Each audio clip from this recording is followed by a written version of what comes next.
మనందరి ఇళ్లల్లో ముఖ్యంగా వంటగదిలో రెండు స్వరాలు ఎక్కువగా వినిపిస్తూ ఉంటాయి. ఒకటి అనుభవం ఉన్న స్వరం, ఇంకొకటి ఉత్సాహం నిండిన స్వరం.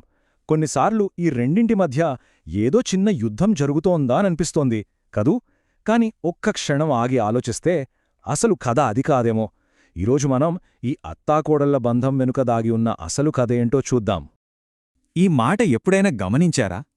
పప్పులో ఉప్పు ఎక్కువైందని అత్తగారన్నప్పుడు ఆ గొడవ నిజంగా ఆ ఉప్పు గురించేనా?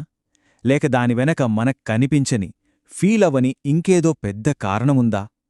మనందరిళ్లలో జరిగేదే, కాని మనం అంతగా పట్టించుకోని విషయం. ఎందుకంటే రోజు చివరికి వచ్చేసరికి ఆ ఇద్దరి మనసుల్లో ఉండేది ఒకే ఒక్క చిన్న ఆశ. అయ్యో, నన్నెవరైనా కొంచెం అర్థం చేసుకుంటే చాలు అని. ఒకరు అనుభవంతో దారి చూపాలనుకుంటే ఇంకొకరు తమ ఉనికిని నిరూపించుకోవాలని చూస్తారు. ఇద్దరిదీ ఒకటే తపన. సరే, ఈ విషయాన్ని ఇంకా బాగా అర్థం చేసుకోవాలంటే మనందరి ఇళ్లల్లో చాలా కామన్గా జరిగే ఒక సరదా యుద్ధం గురించి మాట్లాడుకుందాం. అదే ది గ్రేట్ రొట్టె డిబేట్. వినడానికి ఫన్నీగా ఉన్నా ఇది కేవలం రొట్టె గురించి కాదు, ఆత్మాభిమానానికి సంబంధించిన కథ. వంటగదిలో సీను ఊహించుకోండి.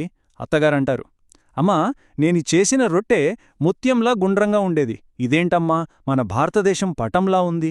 ఈ మాటలో ఒక చిన్న విమర్శ, ఒకప్పటి జ్ఞాపకం రెండూ కలిసిపోయి ఉంటాయి. అదే టైంలో కోడలి మనసులో మెరుపులా ఒక ఆలోచన వస్తుంది. గుండ్రంగా లేకపోతే ఏంటిప్పుడు? దీన్నేమైనా గవర్నమెంట్ టెండర్కు పంపాలా ఏంటి? పైకి అనకపోయినా లోపల ఈ మాట అనుకోని కోడలు బహుశా ఉండరేమో. చూసారా? ఇక్కడ గొడవ పడుతున్నది ఇద్దరు వ్యక్తులు కాదు, రెండు రకాల ప్రైడ్స్. అత్తగారిది అనుభవపు ప్రైడ్, అంటే ఇన్నేళ్లుగా నేర్చుకున్నదానిపై ఉన్న నమ్మకం. ఇక కోడలిది స్వాతంత్ర్యపు ప్రైడ్, తనకంటూ ఒక గుర్తింపు తెచ్చుకోవాలనే ఆరాటం. ఒకరు దారి చూపాలనుకుంటే మరొకరు తమని తాము నిరూపించుకోవాలనుకుంటున్నారు.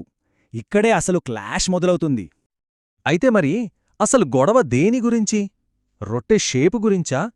పప్పులో ఉప్పు గురించా? కాదు, అసలు సమస్య వేరే చోట ఉంది. ఏంటది? ఇక్కడే అసలు ట్విస్టుంది. సైకాలజిస్టులు ఏమంటారంటే, ఇద్దరు వ్యక్తులు వాదించుకుంటున్నప్పుడు ఆ గొడవ వాళ్ళు మాట్లాడుకుంటున్న టాపిక్ గురించి కాదట, ఆ టాపిక్ వెనక దాగి ఉన్న ఫీలింగ్ గురించి ఫైట్ చేస్తున్నారట. అంటే ఆ మాటల వెనక దాగి ఉన్న అసలు ప్రశ్నలు ఇవి. అత్తగారు మౌనంగా అడుగుతున్నారు, ఈ ఇంట్లో నా మాటకు ఇంకా విలువుందా? నన్ను పూర్తిగా మరిచిపోయారా? అదే సమయంలో కోడలు తనలో తాను మదనపడుతూ అడుగుతోంది, నన్ను ఈ కుటుంబంలో ఒకరిగా అంగీకరిస్తారా? లేక నా ప్రతీ పనిని ఇలా విమర్శిస్తూనే ఉంటారా? ఈ రెండు ప్రశ్నలు పైకి వినిపించవు, కాని ఆ వంటగది గాలిలో మాత్రం ఎప్పుడూ తిరుగుతూనే ఉంటాయి.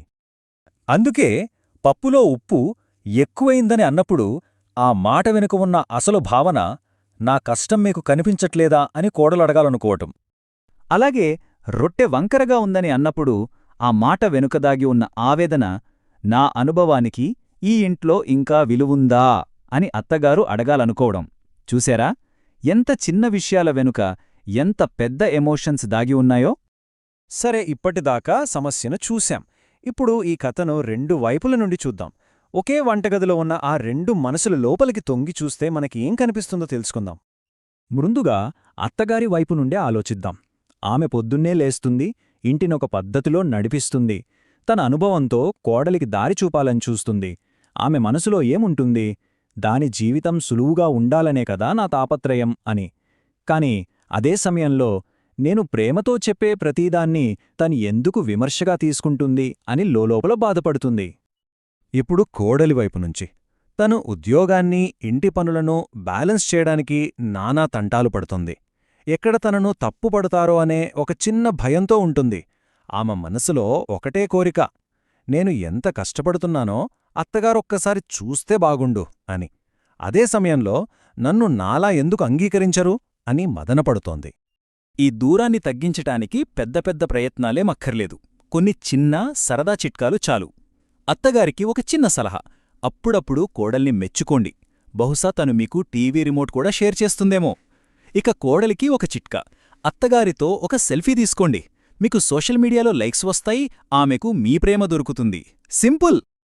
అంటే ఫైనల్గా మనం అర్థం చేసుకోవాల్సిన నిజమేంటంటే, అత్తాకోడళ్ల బంధం నిజానికొక యుద్ధం కాదు, అది 2 తరాలు 2 వేర్వేరు భాషల్లో ప్రేమను చూపించే ప్రయత్నం అంతే.